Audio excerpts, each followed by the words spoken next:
looks like the Saudi Crown Prince is launching a new AI company. Kurt, the cyber guy, joins us now. So, Kurt, a big announcement this morning. What can you tell us about it? Yeah, hours before the president's arrival, and good morning to you, Lawrence. It's called HUMAIN AI, and a bit of an ironic name for MBS and the Saudi government. This is going to be an AI fund that is being established, largely funded out of the existing PIF fund in Saudi. And, you know, Cheryl hit on it. Who's in the room right now? You've got Meta's, which is Facebook and Instagram's.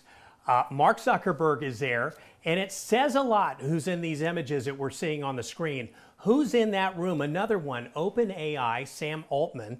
As you know him from ChatGPT, he is there.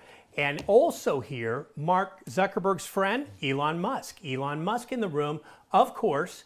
A lot going on with AI discussions at this forum that's coming up. Now, what do they want? Why are they there? Well, 960 billion reasons, because the Crown Prince has one of the largest investment funds on the planet, and this investment fund is ready to go with technology investments from, you know, AI processing farms to you name it.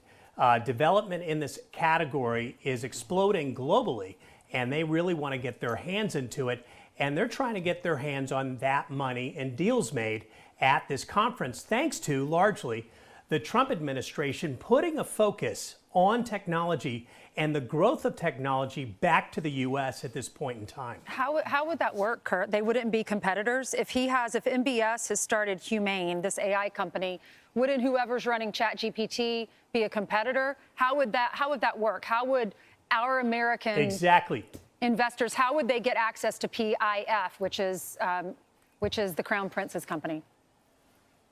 Yeah, I mean, the ideal would be that we as Americans and our technology American players in the room ideally would cultivate that investment back to the U.S. So how do we grow in the United States through AI?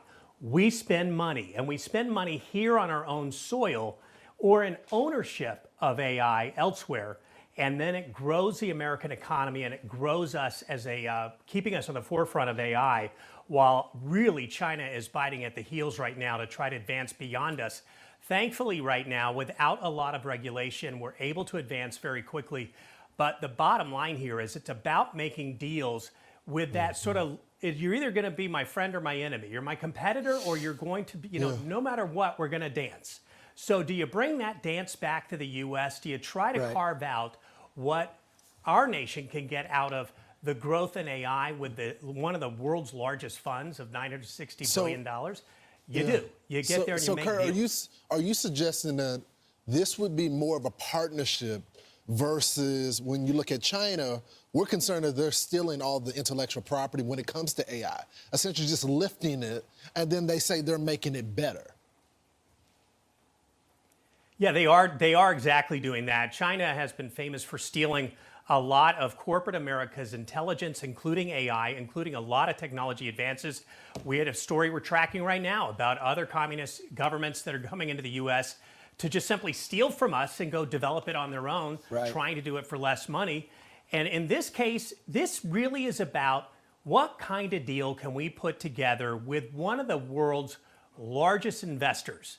This is about talking to money bags. So you got money bags and you're in the room, you're going after it to try to cultivate that funding back to America, back to our U.S. funds, and back to growing technology, which is the forefront of those three major players there. And those are just scratching the surface of the technology players that are there at this conference. And if you look back, I mean, they weren't there before. This was not something that was at the forefront.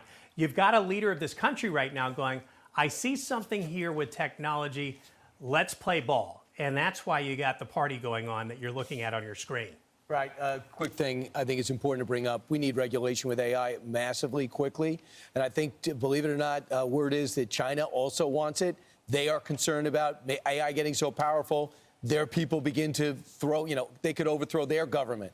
There's all types of things that are unknown that Elon Musk and Sam Altman have warned us about.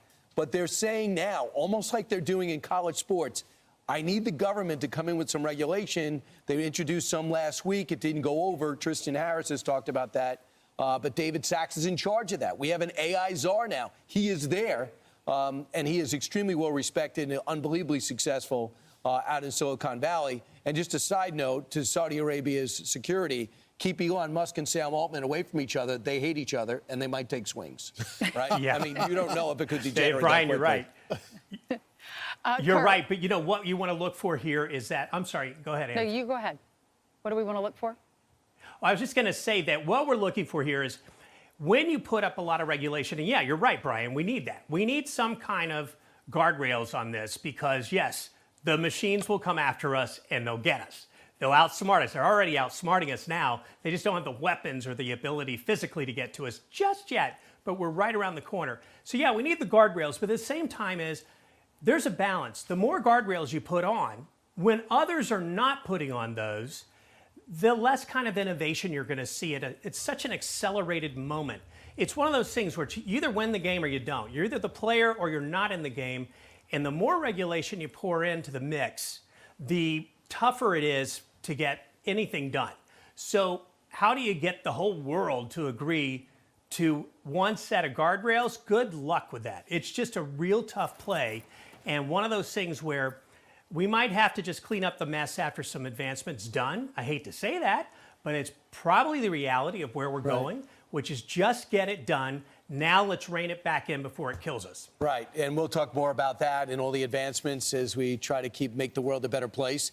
Thanks so much. Appreciate Thank you, it. Kurt. Appreciate you. I'm Steve Ducey. I'm Brian Kilmeade. And I'm Ainsley Earhart. And click here to subscribe to the Fox News YouTube page to catch our hottest interviews and most compelling analysis.